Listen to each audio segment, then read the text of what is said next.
नमस्कार क्लास, मैं मोनू चौधरी और ज्योग्राफी की इस ऑनलाइन जर्नी में आपका हार्दिक स्वागत करता हूं। कक्षा 11 का भूगोल पढ़ते हुए हम आगे बढ़ रहे हैं और कक्षा 11 के हमारे इस प्यारे से और सुंदर से भूगोल में एक ही क्लास के अंदर पूरा चैप्टर क्लास होने वाली सीरीज में हमारी जो बुक चल रही है 11th क्लास की, उसका आज लास्ट जो है वन शॉट है, जिसका नाम है अध्याय 7 प्राकृतिक संकट तथा आपदाएं। यानी कि व्यक्ति मानव जो है अपनी जिंदगी में ढेर सारे संकटों का सामना करता है, उसकी जिंदगी में ढेर सारे संकट आते रहते हैं, लेकिन कुछ ऐसे प्राकृतिक संकट आते हैं मानव के ऊपर जिनसे वो डर जाता है, भयभीत हो जाता है। तो प्राकृतिक आपदाएं और संकट कुछ वही है, जैसे कि ज्वालामुखी का फट जाना, बाढ़ का आ जाना, भूकंप यानी पृथ्वी का कंपन हो जाना, सुनामी का आ जाना। ऐसी ढेर सारी प्राकृतिक आपदाएं होती है जो प्रकृति की तरफ से होती है। ऐसी कई प्राकृतिक आपदाएं तो ऐसी होती है कि मानव चाहते हुए भी कुछ नहीं कर पाता, चाहते हुए भी उनको नहीं रोक पाता। तो आज कुछ ऐसी प्राकृतिक आपदाओं की बात हम करने वाले हैं। आप लास्ट तक इस चैप्टर में बने रहिएगा।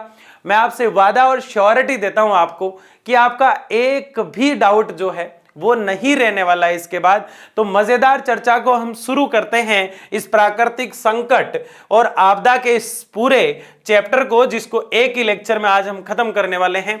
तो सबसे पहले देखिए आप जी, चैप्टर फ्लो क्या है। प्राकृतिक आपदाएं हम देखेंगे, भूकंप पढ़ेंगे, बाढ़ पढ़ेंगे, सुनामी पढ़ेंगे, सूखा पढ़ेंगे और भूस्खलन पढ़ेंगे। तो ये सारी वो प्राकृतिक आपदाएं हैं जिनसे मानव डरता आया है, मानव घबराता आया है, और किसी ना किसी रूप से जितनी भी ये प्राकृतिक आपदाएं हैं वो एक तरह से करती हमेशा नुकसान ही है। क्या करती है? नुकसान। किसी ना किसी रूप में ये नुकसान पहुंचाती है। किसको नुकसान पहुंचाएगी? ये मानव को नुकसान पहुंचाएगी। मानव को किस तरह का नुकसान पहुंचाएगी? ऑल ओवर प्राकृतिक आपदाओं की बात कर रहा हूं मैं। मानव की जन यानी मानव को जन की हानि, यानी मानव की, कई बार मानव इसमें अपंग हो जाता है, कई बार मानव खुद जो है चला जाता है दुनिया छोड़ के इस आपदाओं के अंदर। तो जन को और दूसरा धन को, दोनों प्रकार की हानि अगर पहुंचाती है तो उसे हम प्राकृतिक आपदा के नाम से जानते हैं। और ये भूकंप, बाढ़, सुनामी, सूखा और भूस्खलन के रूप में हमें देखने को मिलती है। तो देखिए, सबसे पहले प्रकृति और परिवर्तन, यानी कि प्रकृति हमेशा बदलाव करती रहती है। जब चाहे प्रकृति जो है चेंज कर देती है। प्रकृति में ढेर सारे इफेक्ट हमें देखने को मिलते हैं, तो उसी की चर्चा हम कर रहे हैं। परिवर्तन प्रकृति का नियम है। प्रकृति हमेशा परिवर्तन करती आई है। कुछ ना कुछ नियम जो है, प्रकृति जो है कुछ ना कुछ बदलाव हमेशा करती है। कभी भूकंप आता है, कभी बाढ़ आता है, कभी ज्वालामुखी आती है। इस तरह से परिवर्तन प्रकृति का नियम है। ये एक सतत चलने वाली प्रक्रिया है जो कई सालों से चलती आ रही है। सतत प्रक्रिया है। कैसी प्रक्रिया है? सतत यानी 100% वाली। कैसी है भाई? 100%। ये एक सतत प्रक्रिया है, यानी 100% चलने वाली प्रक्रिया है जो विभिन्न तत्वों में विपरीत रूप से चलती है तथा हमारे प्राकृतिक और सामाजिक सांस्कृतिक पर्यावरण को प्रभावित करती है। यानी विभिन्न तत्वों से विपरीत रूप से चलती है, रहती है, हमारे प्राकृतिक और सामाजिक सांस्कृतिक पर्यावरण को प्रभावित करती है। यानी इस पूरी स्लाइड का मतलब क्या है, इस पूरे पैराग्राफ का मतलब क्या है कि प्रकृति कभी ना कभी किसी ना किसी रूप में कई तरह के बदलाव करती है, कई तरह की चीजें यहां देखने को मिलती है। कभी भूकंप की वजह से पूरा उथल पुथल हो जाता है। ऐसा आज नहीं, कल नहीं, बहुत समय से होता आ रहा है। इसलिए इसको कहा गया है सतत प्रक्रिया। क्या कहा गया है? हम जो अभी देख रहे हैं वो हमारा इंट्रो है, मतलब इस चैप्टर में घुसने का हम प्रयास कर रहे हैं, तो आप बने रहिएगा। तो प्रकृति जो है वो सतत चलने वाली प्रक्रिया है। प्रकृति में जो आपदाएं हैं वो भी सतत चलने वाली प्रक्रियाएं हैं। लंबे सतत यानी लंबे समय से 100% तरीके से चलती आई है। और इसमें प्राकृतिक और सामाजिक सांस्कृतिक पर्यावरण को यह प्रभावित करती आई है और हमेशा मानव के ये विरुद्ध ही चलती है। आगे देखिए, ये परिवर्तन मंद गति से भी आ सकते हैं। कई बार जो परिवर्तन होता है वो धीरे धीरे हो पाता है। जैसे मिट्टी जो होती है उसकी उर्वरक क्षमता धीरे धीरे खत्म होती है, तो वो भी एक संकट है जिसे हम मृदा का संकट कह सकते हैं। जैसे मृदा अपरदन है, मिट्टी का बह जाना पानी के साथ, वो भी धीरे धीरे होता है। इसको भी हम क्या कह सकते हैं? संकट कह सकते हैं। तो जैसे स्थलाकृतियां और अन्य आश्रितों में ये परिवर्तन तीव्रता से भी आ सकते हैं। जैसे ज्वाला विस्फोट, सुनामी, भूकंप और तूफान। यानी कई जगह तो ये प्रक्रियाएं बिल्कुल धीमी गति से चलती है, और कई जगह अचानक, जैसे ज्वालामुखी जब आती है तो खतरनाक तरीके से भयंकर रूप से आती है। सबसे बड़ी ज्वालामुखी की बात करूं तो भारत की विश्व की सबसे बड़ी ज्वालामुखी अंडमान निकोबार के ऊपर यहाँ पे एक द्वीप है जिसका नाम है बैरन द्वीप। क्या नाम है? बैरन द्वीप। तो यही है बैरन ज्वालामुखी। कौन सी ज्वालामुखी? बैरन ज्वालामुखी। ज्वालामुखी क्या होती है मैंने आपको कई बार बताया, फिर मैं एक शॉर्ट तरीके से आपको और बता रहा हूं। यहाँ पे ज्वालामुखी में क्या होता है कि ये हमारा धरातल है और पृथ्वी जो है, ये हमारी पृथ्वी मान लो आप, ये हमारी पृथ्वी है और ये अंदर से है गर्म। पृथ्वी अंदर से कैसी है? पृथ्वी अंदर से भयंकर तरह से गर्म है, भयंकर तरह से तरल है। पृथ्वी गर्म और तरल अवस्था में है अंदर से। जब पृथ्वी गर्म है अंदर से, जब पृथ्वी तरल यानी लिक्विड फॉर्म में अंदर से, तो कभी कभी पृथ्वी का गर्म और तरल जो पदार्थ है वो धीरे धीरे उबाल के कारण यह छेद कर लेता है। क्या कर लेता है? छेद कर लेता है। और ये उबाल के कारण ये जो लावा जिसको हम कहते हैं, पहले वो मैग्मा कहलाता है। पहले क्या कहलाता है? मैग्मा कहलाता है, और फिर ठंडा होने पर उसी को हम लावा कहते हैं। तो ये ज्वालामुखी कुछ इस प्रकार फटती है। इस प्रक्रिया को, पृथ्वी की आग को हम कह रहे हैं ज्वाला। पृथ्वी की आग को हम क्या कह रहे हैं? ज्वाला। और वो एक मुख बनाकर बाहर आती है तो उसको हम कहेंगे ज्वालामुखी। उसको हम क्या कहेंगे? ज्वालामुखी। तो ज्वालामुखी कुछ इस प्रकार से होती है। एक का एग्जाम्पल भी मैंने आपको दिया है। तो ये अचानक से आती है जिसको ज्वाला विस्फोट भी कह सकते हैं। सुनामी जो होती है वो समुद्रों में आती है, लहरों के रूप में समुद्र के अंदर आती है। हम इनको एक एक को डिटेल से पढ़ेंगे अभी थोड़ी देर में। समुद्र, और इसके बारे में जो सजगता पैदा कर देता है, जब पहले से कोई वॉर्न करता है, उस मशीन को हम कहते हैं डाटा मशीन। क्या कहते हैं उसको? Data machine. ये भी हम देखेंगे। भूकंप जो होता है जिसको सीस्मोग्राफ से नापा जाता है। किससे मापा जाता है? सीस्मोग्राफ से, रिएक्टर से, स्केल से, रिएक्टर स्केल से। तूफान जो होते हैं बड़े खतरनाक होते हैं, चक्रवाती तूफान कह सकते हैं इनको, जो अरब सागर और बंगाल की खाड़ी से आते हैं, भारत के अंदर मानसून के रूप में भी आते हैं। और उष्णकटिबंधीय क्षेत्र जो भारत का है, अभी देखेंगे हम। तो ये सारी चीजें हम डिटेल से देखने वाले हैं। आगे देखिए, आपदा जिसको हम डिजास्टर भी कहते हैं। आपदा का दूसरा नाम इंग्लिश में क्या नाम है? डिजास्टर। आपदा सुरक्षित एक अनपेक्षित घटना होती है जो ऐसी शक्तियों द्वारा घटित होती है जो मानव के नियंत्रण में नहीं है। आपदा जो होती है वो असुरक्षित एक ऐसी अनपेक्षित घटना है जिसकी मानव ने कभी अपेक्षा नहीं की थी। मानव नहीं चाहता कि कोई आपदा आए, फिर भी आपदाएं आ जाती है क्योंकि ये अनपेक्षित घटनाएं होती है। मानव इनसे अपेक्षा नहीं रखता है कि ये आए, फिर भी आ जाती है। देखो ये जन धन की हानि आपको दिखाई दे रही है। इस प्रकार से लॉस हो जाता है, इस प्रकार से नुकसान हो जाता है। तो आपदा सारी जो समस्याएं थी जो हम एक एक करके पढ़ रहे हैं, चाहे वो पहली समस्या भूकंप की मान लो, ज्वालामुखी की मान लो, विस्फोटक की मान लो, किसी भी प्रकार की जो समस्याएं प्रकृति की तरफ से आती है उन सबको हम आपदा कहते हैं। तो ये मानव के नियंत्रण में नहीं है ना, बिल्कुल भी नहीं है। मानव के नियंत्रण में कहाँ है? ये तो फटाफट से आ जाती है, एकदम से आ जाती है, पता ही नहीं चलता कहाँ से आई, है ना। जैसे तूफान आता है, तूफान का तो पहले वार्न कर देता है मौसम विभाग कि कुछ देर में तूफान आने वाला है, सब अपने जो बाहर कपड़े सूख रहे हैं उनको अंदर रख ले। ऐसे बताता है कि नहीं बताता है? ऐसे नहीं बताता है पर वो ऐसे बताता है कल भयंकर तूफान आने वाले हैं।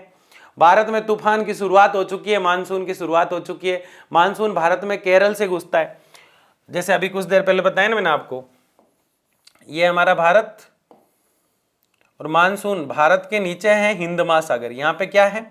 हिंद महासागर, हिंद महासागर, हिंद महासागर। अब यहां से तूफान जो है दो शाखाओं में बंटेगा इस प्रकार से। तो इधर अंडमान निकोबार से तो धीरे धीरे जाएगा, लेकिन यहां से केरल से भारत के अंदर प्रवेश कर जाएगा। तो भयंकर तूफान वाला माहौल होता है, फिर वर्षा होती है। तो इसको ही हम क्या कहते हैं? ये भी एक मानसून जो है वो हालांकि फायदा करता है कृषि के लिए, लेकिन है एक वो भी आपदा ही पैदा कर देता है जब ज्यादा नुकसान करता है वो। तो आपदा अल्प समय में और बिना चेतावनी के घटित होती है। ऐसे तो है नहीं कि आपदा आती है, भूकंप आता है तो पहले सुबह सायरन बजा देता है, मैं कल सुबह 9 बजे आऊंगा, सब लोग अपने घरों के अंदर रहे। आपदा ऐसे बताती नहीं है ना, पहले बिल्कुल भी नहीं बताती आपदा। तो आपदा अल्प समय में और बिना चेतावनी के घटित होती है। पहले चेतावनी नहीं देती आपदा। क्या नहीं देती है?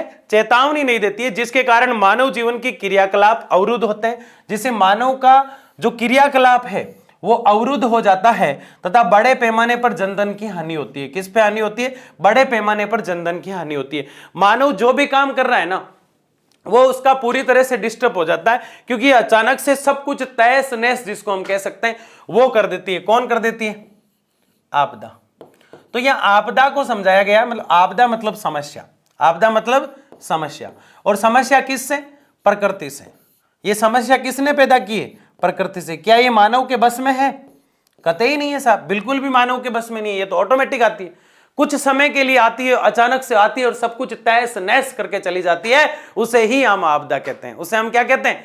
अल्प समय के लिए आती है, अचानक से आती है और सब कुछ जन धन की हानि करके चली जाती है, उसे ही हम डिजास्टर या आपदा कहते हैं। तो आपदा की परिभाषा आपको समझ में आ गई होगी। तो आपदा जो है वो कोई भी मानव नहीं चाहता कि आए, लेकिन ये जब भी आती है सब कुछ खत्म कर जाती है। आगे देखिए, हाँ, आपदाएं प्राकृतिक होती है। ऐसे नहीं कि मानव बनाया, मानव ने कुछ बनाया और उससे भूकंप आ गया, ऐसा नहीं हो सकता। मानव ने कुछ बनाया और उससे सुनामी आ गई, ऐसा भी नहीं हो सकता। मानव ने कुछ बनाया और पृथ्वी के अंदर डाला और ज्वालामुखी फूट गई, ऐसा भी नहीं होता।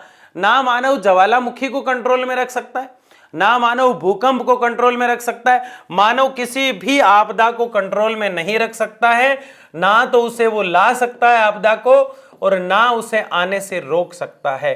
तो इसके लिए कुछ सजगताएं हो सकती है, वो हम जरूर अपनाएंगे।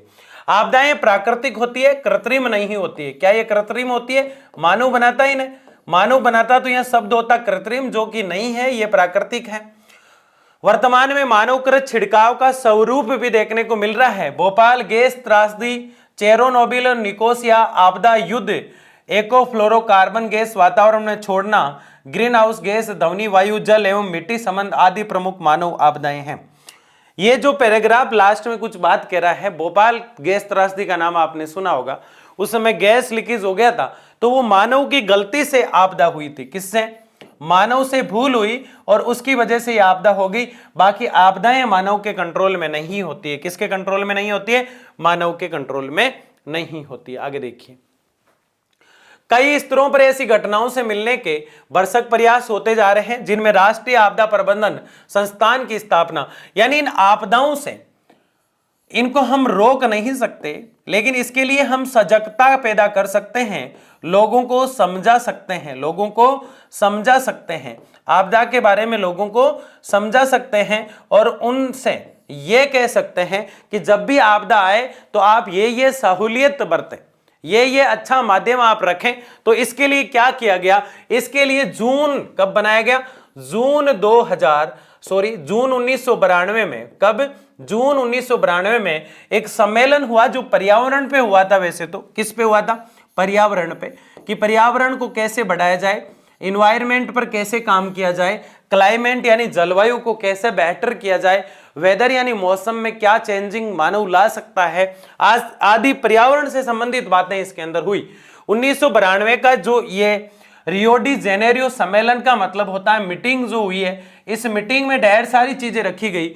और ये जो रियो डी जेनेरो एक शहर है जो ब्राजील में है। मैं आपको बता रहा हूं कि पर्यावरण से संबंधित, प्राकृतिक आपदाओं से संबंधित, इससे मानव कैसे लड़ेगा, इस पर मानव कैसे कंट्रोल कर पाएगा, इससे संबंधित चर्चाएं जब चली तो वो ब्राजील के एक शहर में जिसे रियो डी जेनेरो कहते हैं, वहां जून में चली। कब चली? जून में 1992 में चली।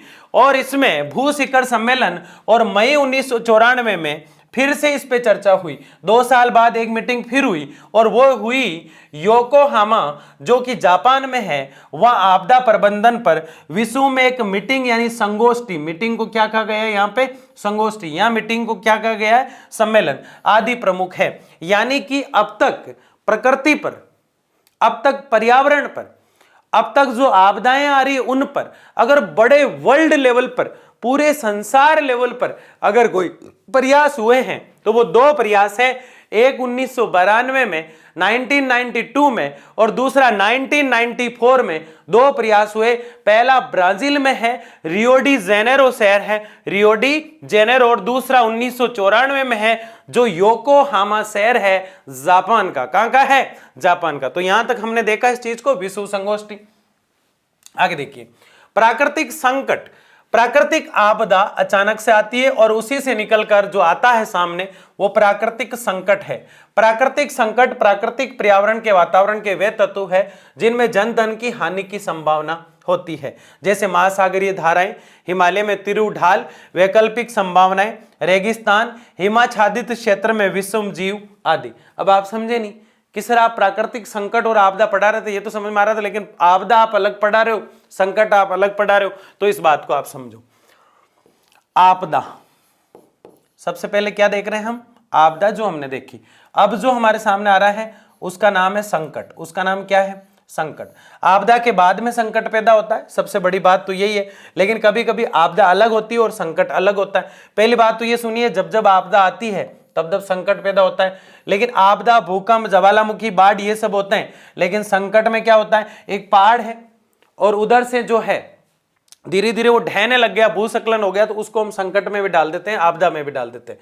तो महासागरीय धाराएं, हिमालय में तिरु ढाल, मतलब धीरे धीरे, जैसे कि एक एग्जांपल देता हूं कि राजस्थान में कम वर्षा होती है, उसका कारण है कि केरल से जब मानसून भारत में प्रवेश करता है, केरल से जब मानसून भारत में प्रवेश करता है तो अरावली की वजह से वो सीधा हिमालय की तरफ चला जाता है और राजस्थान में वर्षा नहीं कर पाता है। इसके पीछे क्या कारण है? इसके पीछे कारण है अरावली, और अरावली अगर हट जाती है तो राजस्थान का आधा क्षेत्र मरुस्थल है या मिट्टी का क्षेत्र है, तो वो मिट्टी अरावली पे आ जाएगी। किस पे आ जाएगी? अरावली पे। जब मिट्टी अरावली पे आ जाएगी तो अरावली खत्म हो रही है, तभी तो अरावली पे आएगी मिट्टी। अगर वो वहां आ जाती है तो उससे भी नुकसान होता है। तो ये जो चीजें होती है ये होती है संकट। ये क्या होती है? संकट। जैसे रेगिस्तान का बढ़ जाना, रेगिस्तान का बढ़ जाना मतलब वहां मिट्टी मिट्टी होगी, वहां पे क्या होगी? मिट्टी मिट्टी। रेगिस्तान का बढ़ जाना मतलब मिट्टी का ही मिट्टी का होना, और मिट्टी मिट्टी अगर किसी स्थान पर होती है तो वहां उपजाऊपन खत्म हो जाता है, उपजाऊपन खत्म हो जाता है। पहली बात तो ये। दूसरा और क्या हो जाता है? उपजाऊपन के अलावा क्या हो जाता है? उपजाऊपन खत्म हो जाता है। जहां मिट्टी बिल्कुल रेगिस्तानी है वहां उपजाऊपन तो खत्म होता ही है, लेकिन इसके अलावा एक चीज और निकल कर सामने आती है, क्योंकि वो मरुस्थल इसलिए हुआ क्योंकि वहां वर्षा नहीं थी। क्या नहीं थी? तो वर्षा हमेशा इस रेगिस्तान में कम होती है। हिमाच्छादित क्षेत्र, दो चीजें आपने सुनी होगी, एक तो होती है अनावृष्टि और एक होती है अतिवृष्टि। अनावृष्टि तो होती है वर्षा बिल्कुल ही नहीं होती है। जब वर्षा बिल्कुल नहीं होती है तो अनावृष्टि होती है। क्या होती है? और उस अनावृष्टि से जो बनता है उसको हम कहते हैं रेगिस्तान, और एक वर्षा ज्यादा होती है उसको हम कहते हैं अतिवृष्टि। अतिवृष्टि मतलब ज्यादा वर्षा। अब ज्यादा हो जाती है तो वहां हिमाच्छादित क्षेत्र, बर्फ वाला क्षेत्र है, तो इन क्षेत्रों में ये भी जो है, जैसे ज्यादा रेगिस्तान का होना और ज्यादा बर्फ का जमा रहना, दोनों ही संकट है, इसको हम संकट में डालेंगे। अब मैं कहूं बाढ़ तो आप कहेंगे आपदा, मैं कहूं भूकंप तो आप कहेंगे आपदा, अगर मैं कह दूं बर्फ से ढका हुआ क्षेत्र आप कहेंगे संकट, मैं कहूंगा रेगिस्तान तो आप कहेंगे संकट। बात आई? समझ में नहीं आई? पक्का आ गई ना? आगे बढ़ते हैं। प्राकृतिक संकट की तुलना में प्राकृतिक आपदाएं अपेक्षाकृत इंटेंसिटी से घटित होती है। वृहद स्तर पर जनधन की हानि होती है। इन पहलों पर मानव का नियंत्रण नहीं हो पाता।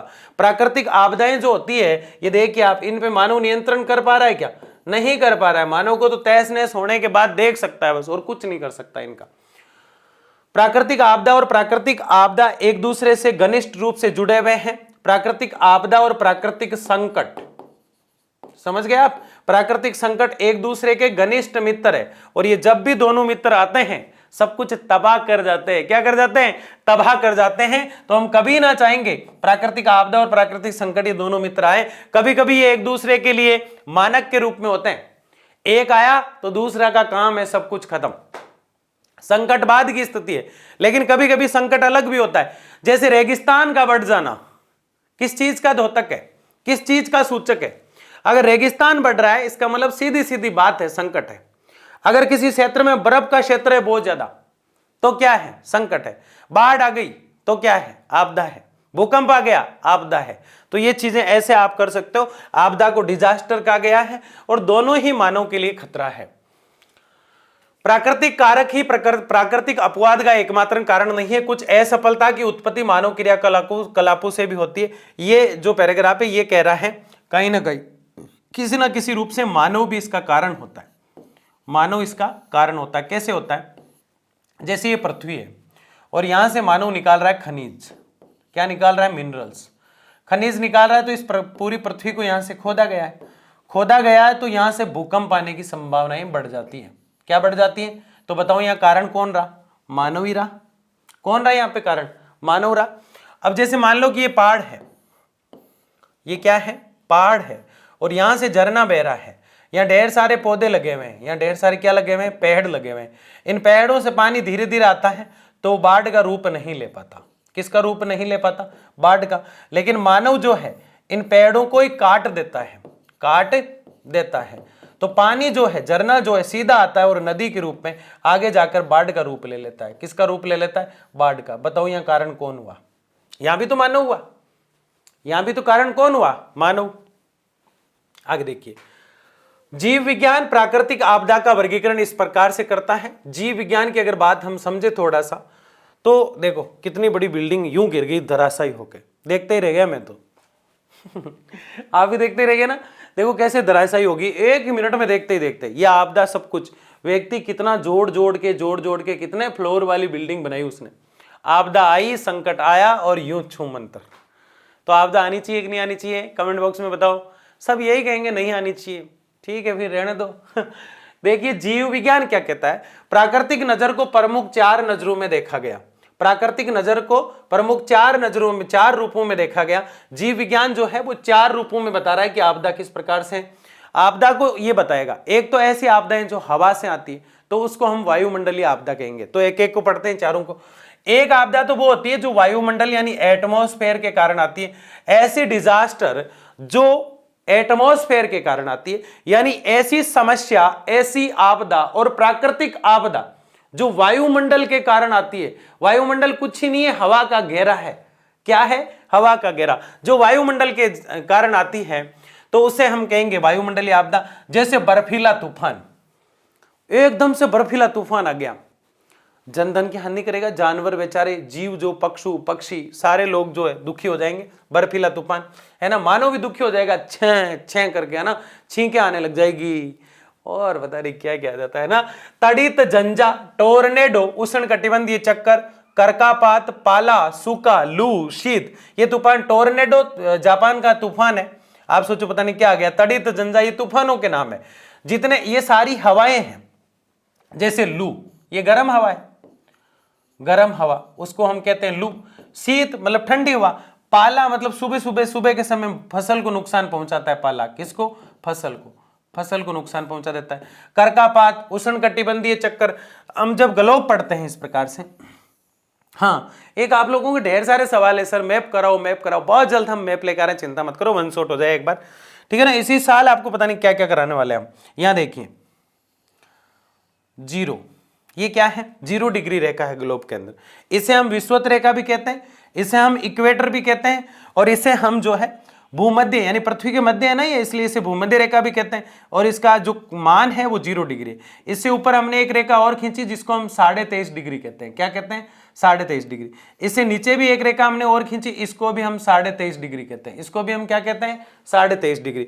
अब ये ऊपर नीचे जो रेखा, इसको तो हम कहेंगे करक रेखा, करक, और इसको हम कहेंगे मकर। इसको तो हम कहेंगे करक और इसको कहेंगे मकर। अब ये जो बीच का जोन है, ये इसको हम कहेंगे उष्ण कटिबंधीय क्षेत्र। इसको हम क्या कहेंगे? उष्ण कटिबंधीय क्षेत्र। क्या कहेंगे इसको? उष्ण कटिबंधीय क्षेत्र। क्योंकि यहां सूर्य की किरणें जो है वो सीधी पड़ती है, तो यह क्षेत्र सबसे गर्म होता है। कैसा होता है ये? सबसे गर्म। इसको आईसीटी जोन भी कहते हैं, ट्रॉपिकल जोन भी कहते हैं, क्योंकि सबसे गर्म होता है। तो ये उष्ण कटिबंधीय चक्कर जो है यहां से शुरू होता है। सारा मामला गर्मी जो है, भारत यहां है, आप देखो यहां है भारत, तो भारत में गर्मी रहेगी ना, इसलिए भारत में सबसे ज्यादा जो मौसम रहता है वायुमंडलीय, वो उष्ण कटिबंधीय रहता है। ट्रॉपिकल कैसा रहता है? ट्रॉपिकल। ये ट्रॉपिकल मौसम भारत में रहता है। तो ये सारी हवाएं हैं जिनको अलग अलग नाम दिया गया है। सूखा है तो गर्म हवाएं, लू है तो भी गर्म, शीत ठंडी होती है, पाला सुबह के समय फसल को नुकसान पहुंचा देता है। तो ये सारे, ये तड़ित झंझा, टोर्नेडो, जापान जर्मनी, उष्ण कटिबंधीय चक्कर, ये बर्फीला तूफान होता है, ठंडी हवाएं, ये सब वायुमंडलीय आपदा है। जीव विज्ञान कहता है कि पहली आपदा होती है वायुमंडलीय आपदा, जिसके अंदर हवाओं का रोल होता है पूरा। किसका होता है? हवाओं का। दूसरा होता है भूमि की आपदा। आप इसका अर्थ समझो, वायुमंडलीय वायु वाली आपदा होती है, तो देखो इसमें हवा है, ये सूखा, लू, शीत सब हवा है। भौमिकी का मतलब होता है भूमि से होती है, मतलब जमीन से, भूमि से जो आपदा आती है, जमीन से जो आपदा आती है, पृथ्वी से जो आपदा आती है, उसको भौमिक आपदा कहा गया। जैसे भूकंप के झटके कहां से आएंगे? पृथ्वी से। पृथ्वी कंपन करेगी, वही तो भूकंप है। भूमि का कंपन करना ही भूकंप है। हिमखंड, अवतलन और सूक्ष्म अपरदन, ये सारी चीजें, अवतलन पृथ्वी का उथल पुथल रूप, हिमखंड बर्फ का पिघल कर नीचे गिर जाना, ये सब जमीन में भूकंप आएगा तो बर्फ नीचे गिरेगी, उसी को क्या कह रहे हैं हम? हिमखंड का टूटना या हिम संकलन या भूस्खलन। ठीक है ना, ये सब किसकी थी?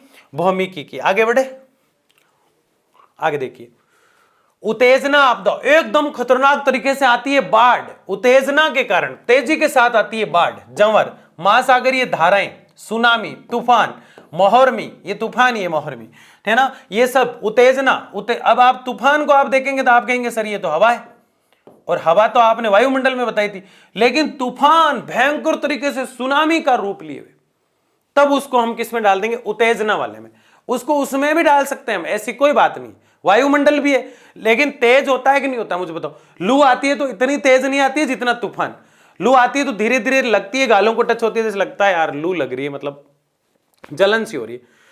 जब ये बाढ़ और सुनामी जब आते हैं ना, तो ऐसा लगता है कि तूफान जब आता है ना, तो लू नहीं लगती है, हालत खराब हो जाती है, मतलब आदमी इधर झोले खाने लग जाता है, इस प्रकार से। खाता है कि नहीं खाता है? तो वो जो होता है तूफान होता है, वो क्या होता है? तूफान। तो उत्तेजना है ना उसमें, इसलिए इसको उत्तेजना में रखा गया। एक तो हमने वायुमंडलीय पढ़ा जीव विज्ञान के अकॉर्डिंग। जीव विज्ञान कह रहा है आपदाएं 4 प्रकार की है, एक तो वायुमंडल के आधार पर, एक जमीन भूमि भौमिक के आधार पर, एक तेजी के आधार पर, जिसको उत्तेजना कहा गया। उत्तेजना, जैसे उत्तेजना होती है ना जिस दिन रिजल्ट आता है सुबह से, उत्तेजना होती है मेरा रिजल्ट, जिसने मेहनत की उसको होती है उत्तेजना, और जिसने मेहनत नहीं की उसको होती है टेंशन। दो चीजें होती है कि नहीं होती है? गैस या आपदा, गैस के कारण, जैसे टिड्डियां एक प्रकार का जीव है जो जिस खेत में जाके एक साथ पूरा जो है होल्ड डाउन करता है, एक साथ जो है बैठता है जाके, और पूरी फसल को खाके फिर उठता है, नुकसान करता है। यह भी एक आपदा है, इसको गैसीय आपदा में रखा जीव विज्ञान ने। ठीक है ना, तो कीट, bird flu, Noida, corona, bacteria, जैसे कोरोना एक आपदा थी कि नहीं थी, उसको जीव विज्ञान कहता है आप गैसीय आपदा में डाल दो। भारत के विशाल भौगोलिक आकार, वैसे ही विविध सांस्कृतिक विविधताओं के कारण भारत में झांसे की स्थिति भी अलग अलग देखने को मिलती है। तो भारत में आपदा जो है उसकी स्थिति जो है वो अलग अलग रूप में देखने को मिलती है। बताओ समझ में आया कि नहीं आया? आ जाना चाहिए।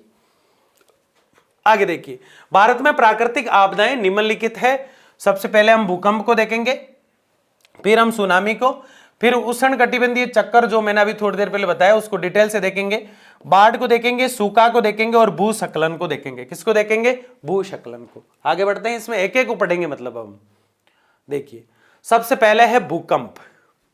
ये जो बिल्डिंग है, बड़ी बड़ी इमारतें जो गिरती है, उसका कारण है भूकंप।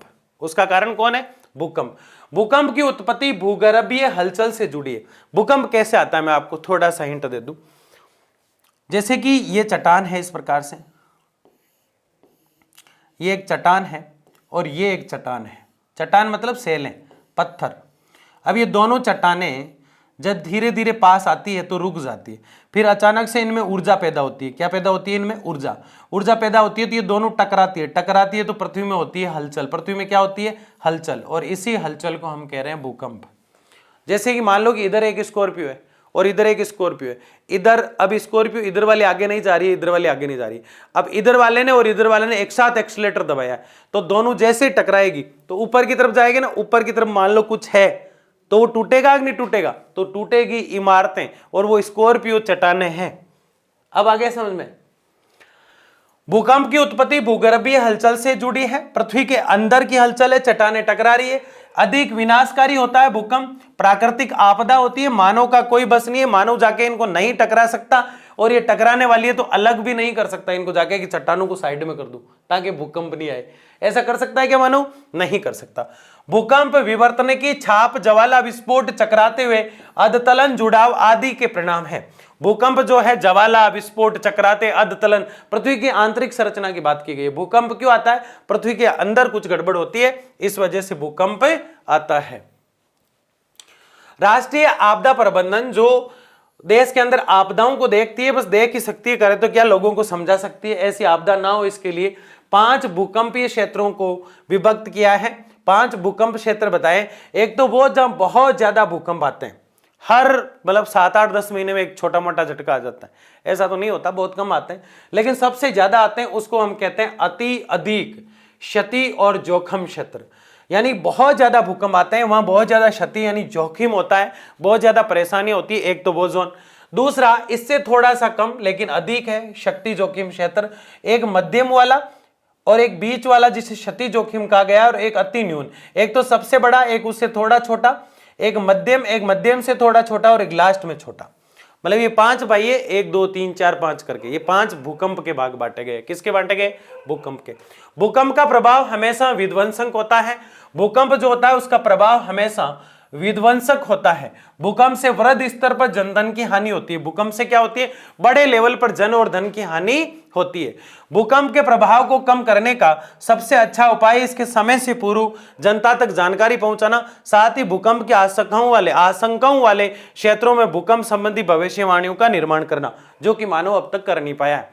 भूकंप जैसे एक झटका आया, लोगों को सजग कर दो, दूसरा झटका आ सकता है, और आधे लोग निश्चिंत हो जाते हैं, चलो झटका आ गया, देखा जाएगा, दूसरा झटका आएगा तो मैं तो निश्चिंत हो जाऊं। होता है कि नहीं होता है? तो भूकंप के बारे में लोगों को पहले ही बता दो कि ये भूकंप प्रभावित क्षेत्र है। 5 भागों में बांटा क्यों हमने? जब हम कर ही नहीं सकते कुछ इसके लिए, वो इसलिए बांटा कि सबसे ज्यादा भूकंप वाला क्षेत्र है, वहां लोगों को सजग करके रखो कि वो ज्यादा बाहर ना रहे, इस प्रकार से रहे। भूकंप का एक समय भी लगभग ये इतने सालों से भूकंप आ रहे, तो हमें ये अंदाजा लगने लग गया कि यार भूकंप इस दिन आ सकता है, भूकंप इस समय आ सकता है। जैसे एक बार ऐसा हुआ था कई सालों पहले कि 26 जनवरी के दिन भूकंप आने लग गया, 2-3 बार लगातार आ गया। हालांकि पिछले सालों में नहीं आया, लेकिन एक धारणा बन गई यार इस दिन आता है। इसलिए ऐसा नहीं कि मतलब रिपब्लिक डे या कुछ ऐसा है, इसलिए उसको मत जोड़ना आप उससे, ठीक है ना, कि अंदर पृथ्वी को पता चल गया कि इनका जो है संविधान वगैरह बन गया, ऐसा नहीं है यहाँ पे, ठीक है ना। आगे देखिए। हाँ, ये तो था भूकंप जो पृथ्वी में चट्टानों के कारण आता है, ढेर सारी चीजें पैदा कर देता है। लोगों को सजग करो। 5 भागों में बांटा है। और उससे पहले हमने जीव विज्ञान की 5 ब्रांचेस की बात की थी। जीव विज्ञान जो है भूकंप को 4 भागों में बांटता है। भूकंप के 4 भाग होते हैं। उसने बताया, एक वायुमंडल के आधार पर, एक भूमि के आधार पर, एक उत्तेजना के आधार पर, एक गैसीय आधार पर, जिसको कोरोना को उस गैसीय के अंदर डाला गया था, तूफान को उत्तेजना में डाला गया था, और भौमिक यानी पृथ्वी के कारण जो आता है उसमें किसको डाला गया था? भूकंप को डाला गया था। और वायुमंडलीय जिसमें बड़ी बड़ी लूएं चला करती है, धूप में लहरें जो चलती है उसको लू कहा गया। उस प्रकार से जीव विज्ञान ने बांटा। उसके बाद हम आपदाओं की बात कर रहे थे, तो भूकंप को हमने पढ़ा। अब हम बाढ़ को देखेंगे। बाढ़ जो है वो जब भी आती है तो ये क्या करती है? ये भी उतना ही नुकसान कर देती है जितना भूकंप करता है। जब नदी के जल वाहन में उनकी क्षमता से अधिक जल बहता है तो जल प्रवाह के रूप में मैदानी हिस्सों में, निचले हिस्सों में भर जाता है। कुछ भी नहीं है, आप समझो छोटी सी बात को। जैसे कि ये क्षेत्र है, यहाँ पे इधर से आ रही है नदी, इधर से क्या आ रही है? नदी। इधर से जो नदी आ रही है इस प्रकार से, अब नदी जो है बहुत ज्यादा बहाव पर है। क्या है? बहाव। और ये बहाव जो है नदी सहन नहीं कर पा रही है, तो ये बहुत तेज गति से इस प्रकार से फैल जाती है। जब इस प्रकार से फैल जाती है तो ये बहाव जो है भयंकर तरीके से बढ़ जाता है, और उसी को हम बाढ़ कह रहे हैं। तो इसकी तो लगभग पहले थोड़ी थोड़ी भनक लग जाती है। इसकी क्या लग जाती है? थोड़ी थोड़ी भनक लग जाती है कि बाढ़ आ सकती है। इसके लिए तो हम मानव को समझा भी सकते हैं कि इस बाढ़ क्षेत्र से आप हट जाइए। इसमें मानव को बचाया भी जा सकता है। हेलीकॉप्टर से उनको खाना भी दिया जाता है जो घर की छत पे है, नीचे से बाढ़ जा रही है। होता है कि नहीं होता? बाढ़ तो आती रहती है, हर 2-3 साल में आप देखते हैं उस जगह बाढ़ आ गई, उस जगह बाढ़ आ गई। होता है कि नहीं होता है?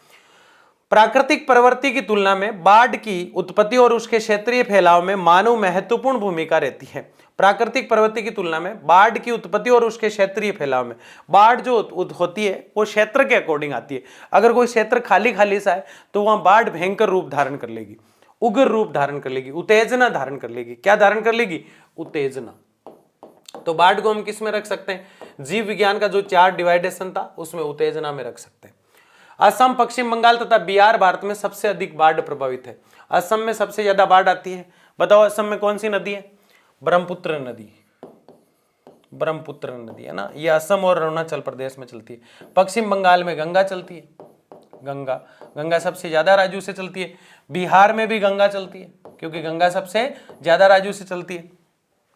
तो भारत में सबसे अधिक बाढ़ प्रभावित ये राज्य हैं असम, पश्चिम बंगाल तथा बिहार। ये एग्जाम में पूछा जा सकता है 1 नंबर का सवाल कि बाढ़ में सबसे ज्यादा प्रभावित राज्य कौन से हैं, तो आप लिखेंगे असम, पश्चिम बंगाल और बिहार। इसके अतिरिक्त उत्तरी भारत की अधिकांश नदियां पंजाब और उत्तर प्रदेश में बाढ़ रहती हैं। पंजाब में भी बाढ़ आती है और उत्तर प्रदेश में भी आती है। उत्तर प्रदेश, राजस्थान, उत्तरी गुजरात और हरियाणा भारत के अन्य आकस्मिक बाढ़ प्रभावित क्षेत्र है। राजस्थान में तो बहुत कम आती, गुजरात हरियाणा में बहुत कम आती, लेकिन कभी कभी भूले भटके आ जाती है। सबसे ज्यादा असम, पश्चिम बंगाल और बिहार, उसके बाद पंजाब और उत्तर प्रदेश, और बिल्कुल कम राजस्थान, गुजरात और हरियाणा। ये आपको याद रखना है। ये था बाढ़। बाढ़ में फसलें नष्ट हो जाती है, फसलें रहेगी नहीं। बताओ, इतना पानी आ रहा है भयंकर तरीके से, तो फसल रुक पाएगी क्या? बड़े बड़े इमारतें नहीं रुक पाती है पानी के सामने, बड़ी बड़ी गाड़ियां पानी के साथ बह के चली जाती है, बसों की बसें, ट्रकों की ट्रकें, ट्रेनों की ट्रेनें की ट्रेनें चली जाती है पानी में बहकर। तो बताओ फसल क्या चीज है? दिखेगी क्या बाढ़ जाने के बाद? नहीं दिखेगी ना, तो फसलें क्या हो जाएगी? नष्ट हो जाएगी।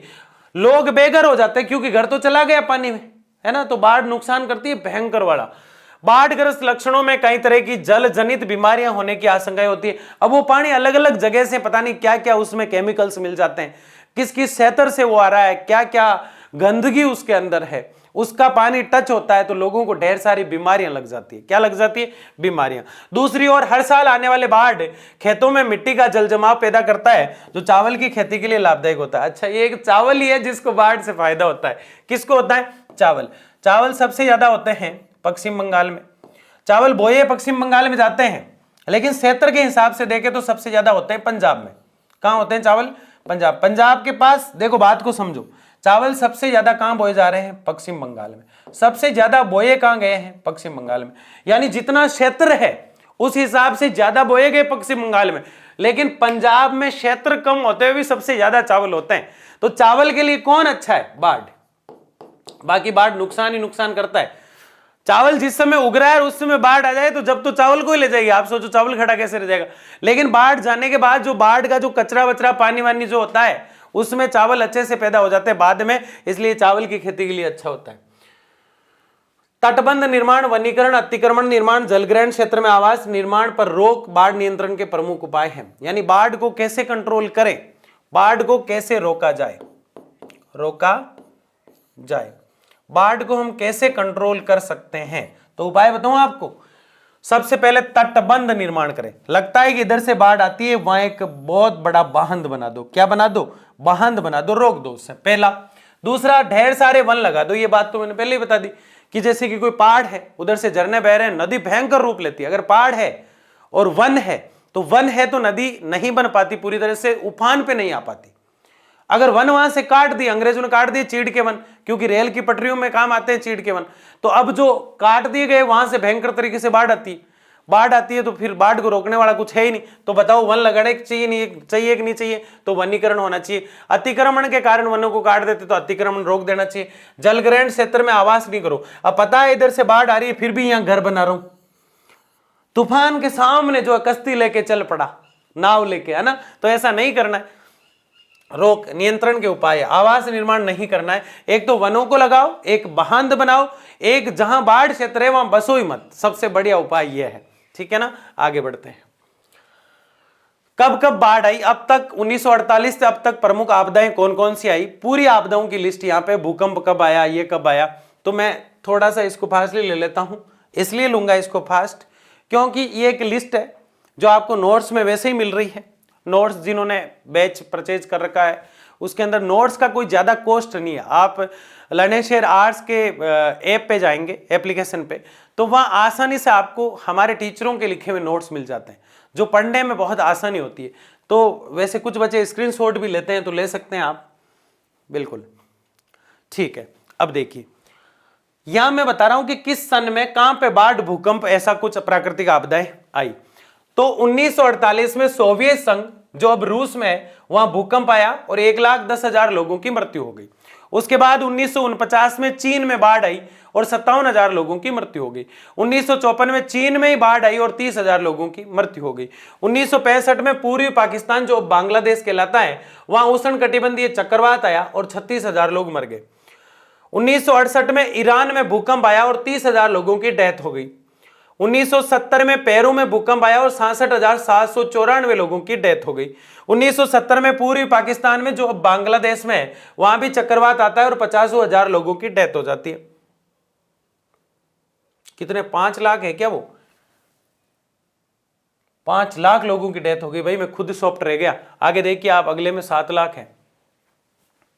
ठीक है ना। तो इतने लोग मरना, इतने लोगों की डेथ हो जाना, वो भी प्राकृतिक आपदा से, बड़ी गंदी बात है। 1971 में भारत में भी, 1976 में चीन में, भारत और चीन में दोनों में भूकंप आया है। 1990 और 2004 में इंडोनेशिया में भूकंप सुनामी है। 2005 में पाकिस्तान और 2011 में जापान में भूकंप और सुनामी है। और यहां भी देखिए आप कितने कितने लोगों की, 7,50,000, 5,70,000, 15,842। तो एक लिस्ट है जो एक नजर आपको देखना है इसको, और इसको जानना है कि कहां कितनी आई। इतना ज्यादा इसको याद नहीं करना है, लेकिन नॉर्मल इसको 2-4 बार रीड करते हैं तो ऑटोमेटिक याद हो जाती है, कोई दिक्कत वाली बात इसमें नहीं है। तो ये प्राकृतिक आपदाओं की एक लिस्ट है। आगे देखिए, सुनामी क्या होती है। ये देखिए, ये पानी उड़ता हुआ दिख रहा है आपको। जब आप छोटी झील के किनारे खड़े हुए हैं तो हवा से पानी आपके मुंह पे आ जाता है, वो सुनामी नहीं है, डरिएगा मत, है ना। वो तो यूं ही आया है हवा से, है ना। लेकिन वो भयंकर रूप से जब आ रहा हो समुद्र के आसपास, तब उसको सुनामी कहते हैं। तो देखिए सुनामी क्या है। भूकंप या ज्वाला से महासागरीय धरातल में ऊंचे निशान होते हैं, जिन्हें सुनामी या भूकंपीय समुद्री लहरें कहा जाता है। मान लो भूकंप बाहर आया तो क्या गिरी? इमारत। अब पानी के अंदर भूकंप आ गया, आएगा ना, तो वहां पे जो है लहरें ऊपर उफान लेगी और सुनामी का रूप ले लेती है। आसपास के महासागरों के आंतरिक हिस्से प्रभावित होते हैं, आंतरिक हिस्से महासागर के अंदर का हिस्सा, जबकि तटीय क्षेत्रों पर सुनामी लहरें भारी विध्वंसकारी प्रभाव देखने को, मतलब कोई देखने गया समुद्र, महासागर देखने गया, ओहो कितना सुंदर महासागर है, और अचानक से अंदर भूकंप आया और तूफान रूप ले लेता भयंकर सुनामी का, खत्म। क्या राहुल गांधी कहते हैं खत्म, वो डायलॉग है ये। ठीक है ना। तो ये बात समझ में आ गई, सुनामी जो इस प्रकार की होती है। आगे देखिए, सुनामी रोक प्रशांत महासागरीय तट से, जिसमें अलास्का, जापान, फिलीपींस, दक्षिणी पूर्वी एशिया के दूसरे द्वीप, इंडोनेशिया और मलेशिया, हिंद महासागर में म्यांमार और श्रीलंका, भारत के तट जुड़े रहते हैं। यहां सबसे ज्यादा सुनामी आती है। कहां कहां आती है? प्रशांत महासागर के तट, जिसमें अलास्का है, जापान है, फिलीपींस है, क्या है? फिलीपींस है, दक्षिणी पूर्व एशिया के दूसरे द्वीप भी है, इंडोनेशिया है, मलेशिया है, हिंद महासागर है, म्यांमार है, श्रीलंका और भारत के ढेर सारे तट है। यहाँ सुनामी आती है। देशों की बात की गई। सुनामी जैसी विनाशकारी आपदा से निपटने के लिए अंतर्राष्ट्रीय स्तर पर प्रयास किया जाना चाहिए। जैसे 1992 में रियो डी जेनेरियो में हुआ, याकोहोम में भी जो है हमने पढ़ा 1994 के आसपास। तो ऐसे प्रयास होने चाहिए। देखो ये दोनों बातें कर रहे हैं, ये कह रहे देख यार कल बाढ़ आई थी या सुनामी आई थी, पता नहीं, मैं तो ननिहाल गया हुआ था और मैं आया जब तक देखो घर का ऐसे तहस नहस हो गया मेरे, अब मैं क्या करूं। तो ये कह रहा है इतना ढूंढ क्या रहा है, हो गया तो हो गया। तो ये कह रहा और तो कुछ नहीं यार, मेरी 2 लुंगी थी, एक मेरी और केपरी थी, वो सारी जो है पहनने का एक बढ़िया पजामा था, वो सारे इसके अंदर चले गए। ठीक है ना। तो इस प्रकार से ये बातें कर रहे होंगे। ठीक है, आगे देखिए। 26 जनवरी 2004 को भारत में दर्ज सुनामी आपदा के बाद भारत अंतर्राष्ट्रीय सुनामी चेतावनी प्रणाली में शामिल हो गया। भारत में तो बारिश हो जाए या सुनामी भी कोई चीज होती है क्या? एक दिन ऐसा आया 26 जनवरी, भारत आराम से लड्डू खा रहा है, आराम से 26 जनवरी को एंजॉय कर रहा है, और अचानक से 2004 में सुनामी आ जाती है। उसके बाद भारत इंटरनेशनल लेवल पे जब भी सुनामी की बात चलती है तो सबसे पहले चेतावनी किसके पास आती है? भारत के पास। सजग हो जाओ भारत वालों। ठीक है ना। आगे देखिए, उष्ण कटिबंधीय चक्रवात क्या होता है? मैंने अभी ग्लोब बनाया था पहले, मैं फिर बना देता हूं। ये ग्लोब है, ग्राम बेल ने बनाया था ग्लोब सबसे पहले। ये होता है 0 डिग्री, जिसे भूमध्य रेखा भी कहते हैं हम, भूमध्य रेखा। इसे विषुवत रेखा भी कहते हैं और इसे इक्वेटर भी कहते हैं। इससे उत्तरी गोलार्ध, ये गोला आधा आधा हो गया था यहाँ पे, उत्तरी गोलार्ध ऊपर हो गया, दक्षिण गोलार्ध नीचे हो गया। ये 23.5 डिग्री पर कर्क रेखा है और ये 23.5 डिग्री पर यहाँ 23.5 डिग्री पर यहाँ मकर रेखा है। ये तो मकर रेखा है आपकी और ये कर्क रेखा है। इसके बीच का ये जो क्षेत्र है इसी को ही हम उष्ण कटिबंधीय क्षेत्र कहते हैं। अब यहाँ क्या होता है, अब मैं आपको एक चीज से समझाता हूं, देखता हूं मुझे कुछ मिल जाए तो ठीक है। ये आपके लिए लाया हूं मैं, ठीक है, ऐसे मानो। ये देखिए, ये पूरी पृथ्वी है। अब इस पृथ्वी पे देखिएगा आप, ये पूरी कुछ देर के लिए हम पृथ्वी मानते हैं। अब इस पृथ्वी में यहां से लेके यहां तक छोड़ दो आप, यहां से लेके और यहां से लेके यहां तक छोड़ दो, ये बीच का जो क्षेत्र दिखाई दे रहा है सिर्फ यहां का क्षेत्र गर्म है, क्योंकि सूर्य की किरणें सीधी यहां पर गिरेगी। कहां गिरेगी? इस स्थान पर। सूर्य की किरणें सीधी यहां गिरेगी तो यह क्षेत्र होगा गर्म। अब भारत के नीचे है पानी, हिंद महासागर की वजह से भारत के नीचे क्या है? पानी है। ये देखिए आप, ये भारत का निचला हिस्सा, यहां पे हिंद महासागर है, और ये भारत का ऊपरी हिस्सा। ये क्या है? भारत का ऊपरी हिस्सा। इधर है हिमालय की पहाड़ियां, तो ठंडा क्षेत्र है। तो भारत के ऊपर तो है हिमालय और नीचे है हिंद महासागर। तो इधर की ठंडी हवाएं और इधर की ठंडी हवाएं जब इस गर्म क्षेत्र में आती है, और ठंडी हवाएं इधर की और ठंडी हवाएं इधर की, बात को समझो ध्यान से। ठंडी हवाएं ऊपर की यानी कि हिमालय से आ रही है, यानी कि ये हिमालय, इधर से जो ठंडी हवाएं आ रही है वो, और नीचे से जो ठंडी हवाएं आ रही है हिंद महासागर से, दोनों ठंडी हवाएं इस बीच के क्षेत्र में जैसे आएगी, तो यहां बताओ सूर्य की किरणें सीधी पड़ रही है इस स्थान पर। ये देखिए आप, ये स्थान ये है, यहां सूर्य की किरणें सीधी पड़ रही है इस स्थान पर। यहां सूर्य की किरणें जब सीधी पड़ रही है तो यह क्षेत्र हो जाता है गर्म। ये गर्म क्षेत्र है, और इस गर्म क्षेत्र में गर्म हवाएं, जब इधर की ठंडी हवाएं और इधर की ठंडी हवाएं इन गर्म हवाओं से मिलती है, तो गर्म और ठंडी हवाएं जब मिलती है तो वो भयंकर रूप धारण कर लेती है, प्रचंड रूप धारण कर लेती है। कैसा रूप धारण कर लेती है? प्रचंड रूप धारण कर लेती है, और एक भयंकर तूफान यानी तेज हवाएं बन जाती है। उसी को हम कहते हैं उष्णकटिबंधीय चक्रवात। बताओ नुकसान करेगा कि नहीं करेगा? करेगा। 30 डिग्री उत्तरी और 30 डिग्री दक्षिणी अक्षांश, ये देखो 30 डिग्री उत्तरी और 30 डिग्री दक्षिणी अक्षांश यहां पे बताया गया है। तो यहां पे ये अक्षांश 23 से ऊपर की ओर जा रहा है, और ये नीचे वाला नीचे की तरफ है। के मध्य, यहां मैं 23 से बता रहा हूं आपको, लेकिन ये थोड़ा सा आगे की तरफ होता है। कभी कभी 25 तक चला जाता है, कभी कभी 30 तक चला जाता है, जरूरी नहीं है कि 30 ही हो, ठीक है ना। तो 23 डिग्री के आसपास का क्षेत्र होता है, इधर और इधर दोनों तरफ 23 डिग्री आप देखिए। तो 30 डिग्री उत्तर ये वाला क्षेत्र, 30 डिग्री दक्षिण ये वाला क्षेत्र, इसके बीच का क्षेत्र क्या है? उग्र मौसम तंत्र उष्णकटिबंधीय चक्र कहलाता है। ये चक्कर क्या कहलाता है? उष्णकटिबंधीय चक्कर। उष्णकटिबंधीय चक्कर में वायुदाब होती है, बहुत अधिक होती है। इसमें हवाएं बहुत गर्म होती है। इसमें क्या होती है? हवाएं बहुत गर्म। मैं आपको ग्लोब से अलग से समझा दूंगा ये टॉपिक, है ना, चिंता ना करो, एक शॉर्ट वीडियो बना दूंगा मैं। कमेंट बॉक्स में मुझे ये बताना कि हमने इस लेक्चर को यहां तक देखा है, और सर वो शॉर्ट वीडियो जरूर डालना, तो ही डालूंगा मैं, ठीक है ना। तो ध्यान रखें, ये उष्णकटिबंधीय ग्लोब से मैं अलग से इसको समझा दूंगा कि तूफान कैसे आते हैं, तूफान कैसे आते हैं, इस नाम से टॉपिक बनाऊंगा, ठीक है ना। तो आगे देखिए, मंगोलाई अवधि में अरब सागर की तुलना में बंगाल की खाड़ी में अधिक चक्करी आते हैं। बंगाल की खाड़ी किस तरफ रहेगी? ये देखिए, ये तो है बंगाल की खाड़ी और ये है अरब सागर। अब इधर से भी हवाएं आती है और इधर से भी आती है, दोनों भारत में घुसती है।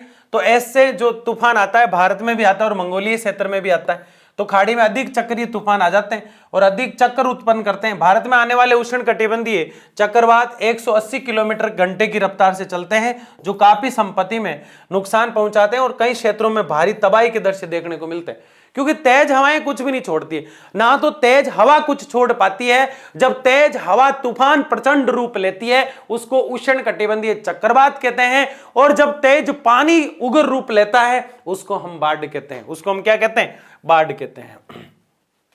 तूफानी क्षेत्र में समुद्र तट भी भयानक रूप से ऊपर उठता है, जिसे तूफान महोर्मी कहते हैं।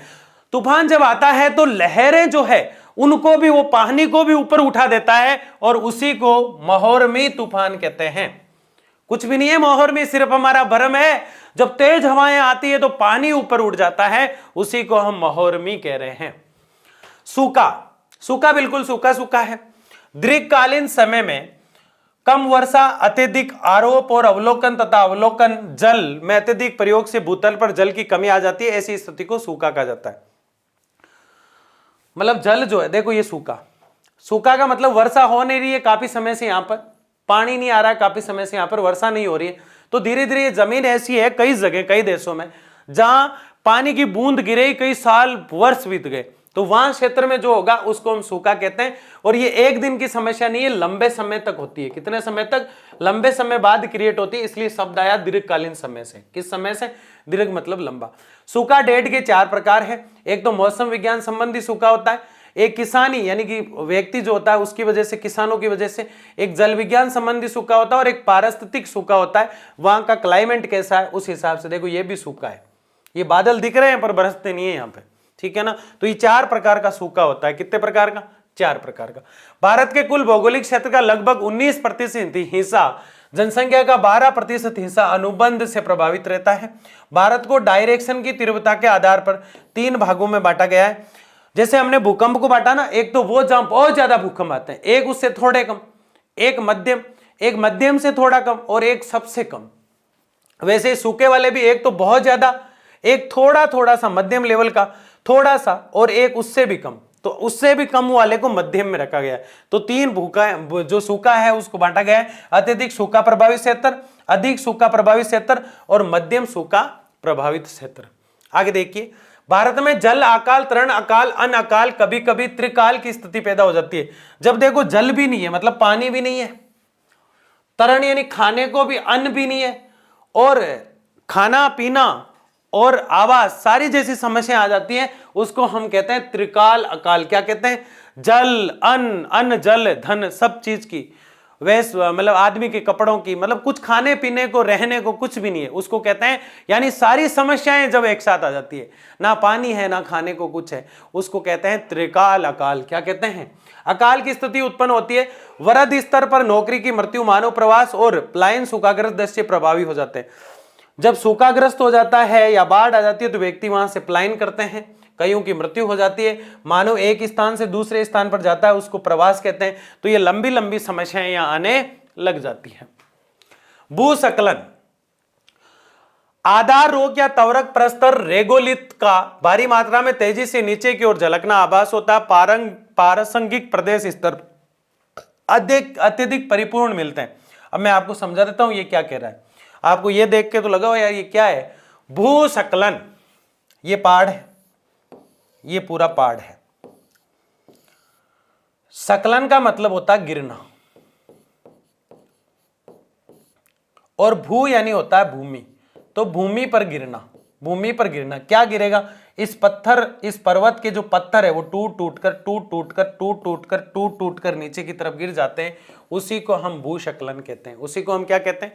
भूस्खलन। आगे देखिए, जलकों की बारंबारता और इसके घटने को प्रभावित करने वाले कारक भूविज्ञान, यानी ये जो भूस्खलन होता है इसको हम भूविज्ञान में पढ़ते हैं। भू आकृति कारक होता है, ये ढाल के कारण होता है। जैसे ढाल रहेगी, जैसे ये देखिए, ये घर यहाँ बना हुआ है, इसको पता था भूस्खलन होगा, फिर भी यहाँ बनाया, तो यहां से ये ढह जाएगा धीरे धीरे पूरा, तो इसका मकान भी एक दिन क्या होगा? ढह जाएगा। ठीक है ना। तो उपयोग वनस्पति तर मानव क्रियाकलापों के आधार पर भारत को 4 दृष्टिकोण में विभक्त किया गया है। एक तो अत्यधिक सुबैतता क्षेत्र, जहां बहुत ज्यादा भूस्खलन होता है, जैसे कि इसको पता है कि ढहेगा मकान फिर भी बनाया, तो अत्यधिक क्षेत्र वाला। जैसे भूकंप को हमने बांटा 5 जोन में, 5, एक तो बहुत ज्यादा अति संवेदनशील भूकंप वाला, उसी प्रकार हमने सूखे में भी 3 बांटे, एक तो बहुत ज्यादा, एक थोड़ा उससे कम, एक मध्यम लेवल का। ठीक है ना। तो वैसे ही हम किसको बांट रहे हैं? भूस्खलन को। अत्यधिक सुबैतता क्षेत्र, मध्यम और कम सुबैतता क्षेत्र, अत्यधिक सुबैतता क्षेत्र और अन्य क्षेत्र। इस प्रकार से हम किसको बांटते हैं? भूस्खलन को बांटते हैं, और इसको डिटेल से इस प्रकार पढ़ते हैं। तो हमने इसको देखा, लेकिन इससे आगे जब हम देखते हैं तो बहुत छोटी छोटी चीजें हमारे सामने और आती है, और उन छोटी छोटी चीजों में ढेर सारी चीजें हमें देखने को मिलती है। यहां पे हम देख रहे हैं आपदा प्रबंधन, यानी कि जब आपदा आती है तो उस आपदा से हम कैसे लड़े, या फिर उस आपदा से संबंधित, उस प्राकृतिक समस्या से संबंधित, या उस प्राकृतिक संकट से हम किस प्रकार से जूझ रहे हैं ये तो हम जानते हैं, लेकिन इसका निराकरण कैसे किया जाए और उससे कैसे लड़ा जाए, उसको हम कहते हैं आपदा प्रबंधन। उसको हम क्या कहते हैं? आपदा प्रबंधन। तो देखिए, आपदा का प्रबंधन करते हैं, अभी चिंता क्यों करते हैं आप? ठीक है ना। आपदा प्रबंधन के विभिन्न धाराओं के बारे में समय से पूर्व भविष्यवाणी करने के साथ साथ आधुनिक तकनीक का उपयोग कर होने से नुकसान को कम करने वाली समस्याएं, सभी प्रकार की प्रक्रियाएं शामिल है। मैं फिर से पढ़ रहा हूं, आपदा प्रबंधन के विभिन्न धाराओं के बारे में समय से पूर्व भविष्यवाणियां करने के साथ साथ आधुनिक तकनीक का उपयोग कर होने से नुकसान को कम करने वाली सभी प्रक्रियाएं शामिल है। यानी आपदा प्रबंधन में जैसे हमें पता चल जाए, जैसे बाढ़ का पता चल जाता है, तो कोई आपदा है और हमें पता चल जाए कि वो आने वाली है, क्या है?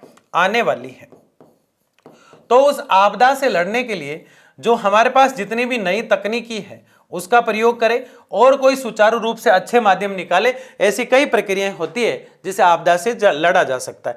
आपदा प्रबंधन अधिनियम 2005 में आपदा को एक गंभीर संकट, दुर्घटना और विपत्ति बताया गया है। यानी आपदा प्रबंधन का जो अधिनियम 2005 है उसमें आपदा को संकट और दुर्घटना बताया गया है। क्या बताया गया?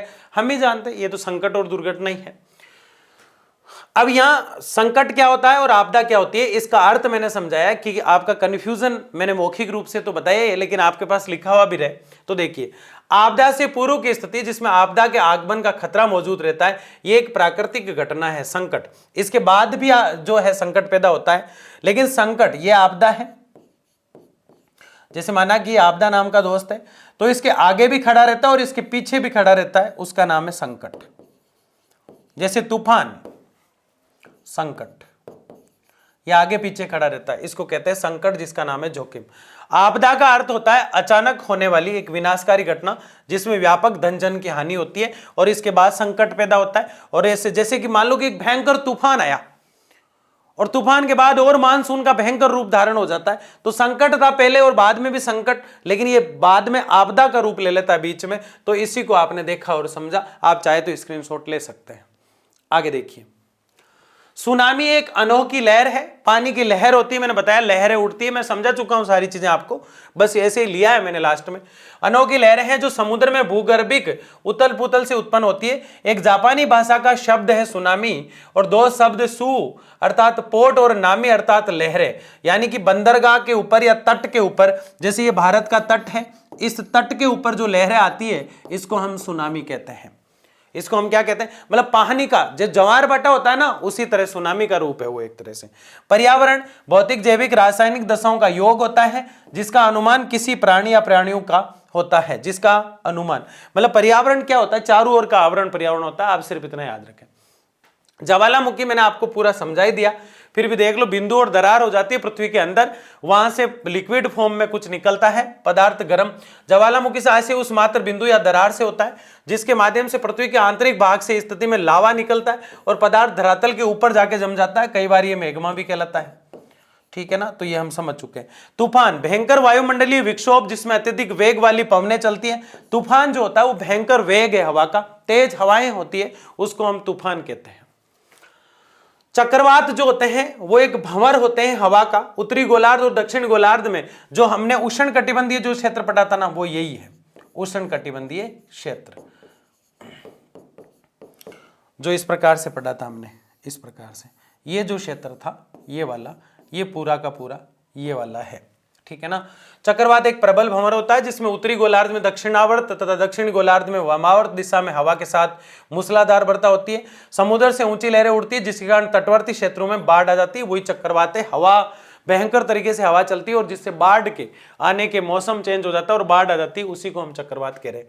बाढ़ आप जानते हैं एक विस्तृत भूभाग पर लगातार कई दिनों तक जल रहता है तो बाढ़ का रूप ले लेता है। महासागरीय धाराएं, महासागरों से प्रभावित होने वाली धाराओं में महासागरीय धाराएं कहते हैं। ये दो प्रकार की होती है, ठंडी और गर्म।